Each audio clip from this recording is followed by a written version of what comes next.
विक्रम नाम का एक राजा था जो अपनी सुंदर रानी के साथ अपने बड़े से महल में रहता था।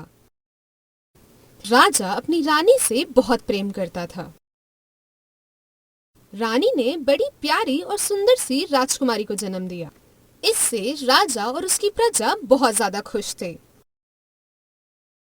राजकुमारी का नामकरण था, इसलिए राजा ने सभी महान पंडितों को बुलाया था।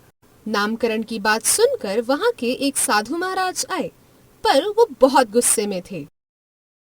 सुनो राजा, नामकरण के लिए तुमने मुझे निमंत्रण ना देकर बहुत बड़ी भूल की है। इसकी सजा तो तुम्हें मिलेगी ही। महाराज, मुझसे भूल हो गई है, इसलिए मैं शर्मिंदा हूँ। कृपया करके मुझे माफ कर दीजिए। पर राजा और रानी की माफी मांगने के बाद भी उन पर कोई असर नहीं हुआ। वो उसी तरह गुस्से में वहां पर सबको देख रहे थे। हाँ, मेरा श्राप है कि आज से ये राजकुमारी बिल्कुल काली बन जाएगी और आज के बाद इस राज्य में कोई भी शुभ कार्य नहीं होगा। साधु महाराज के श्राप की वजह से राजकुमारी का रंग तुरंत काला हो जाता है, जिसे देखकर रानी रोने लगती है। सभी पंडित साधु महाराज से राजा की तरफ से माफी मांगने लगे, पर उनका गुस्सा देखकर सब डर जाते हैं। राजा और रानी अपनी बच्ची को गोदी में लेकर साधु महाराज के सामने बैठकर रोने लगते हैं। उनको रोता देख साधु महाराज को राजा और रानी पर दया आती है। देखो, मैं अपना श्राप तो वापस नहीं ले सकता, लेकिन अगर कोई राजकुमार राजकुमारी को प्यार से स्वीकार कर उससे विवाह करना चाहे तो राजकुमारी का रंग पहले जैसे सुंदर हो जाएगा। धीरे धीरे समय बीतने लगता है। राजकुमारी अब बड़ी हो गई है, पर उसके काले रंग की वजह से उसका कोई दोस्त नहीं होता। राजकुमारी अपने काले रंग की वजह से अक्सर राजा के पास रोया करती थी। एक दिन राजकुमारी घुड़सवारी करने सैनिकों के बिना साथ लिए अकेली ही जंगल में चली गई। उन्होंने अपनी सुरक्षा के लिए तीर और धनुष साथ लिया था। यहाँ राजा और रानी दोनों चिंतित थे। राजा ने राजकुमारी को ढूंढने के लिए सैनिकों को जंगल जाने का आदेश दिया। राजकुमारी घबराने लगती है क्योंकि वो जंगल में रास्ता भटक जाती है।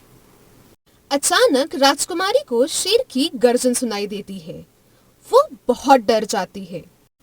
थोड़ी दूर जाते ही राजकुमारी को एक शेर दिखाई देता है और उसके पास एक जख्मी राजकुमार लेटा हुआ था।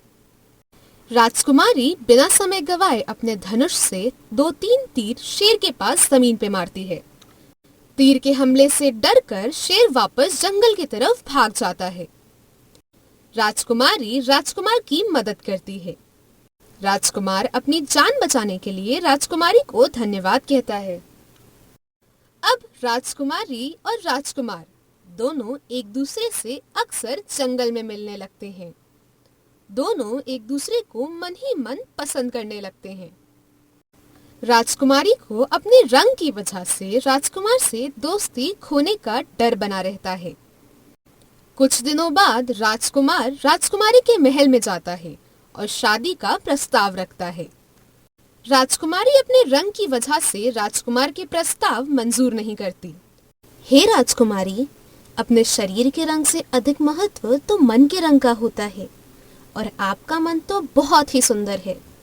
मैं आपसे विवाह करके अपने जीवन को भी सुंदर बनाना चाहता हूँ। राजकुमार की विवाह की बात सुनते ही राजकुमारी का रंग बिल्कुल गोरा बन जाता है और वो अपनी असली सुंदर रूप में आ जाती है। राजकुमारी में ऐसा बदलाव देखकर सभी हैरान हो जाते हैं। फिर राजा और रानी राजकुमार को साधु महाराज के श्राप की सारी बात बताते हैं। फिर अच्छे मुहूर्त पर राजकुमारी और राजकुमार का विवाह हो जाता है।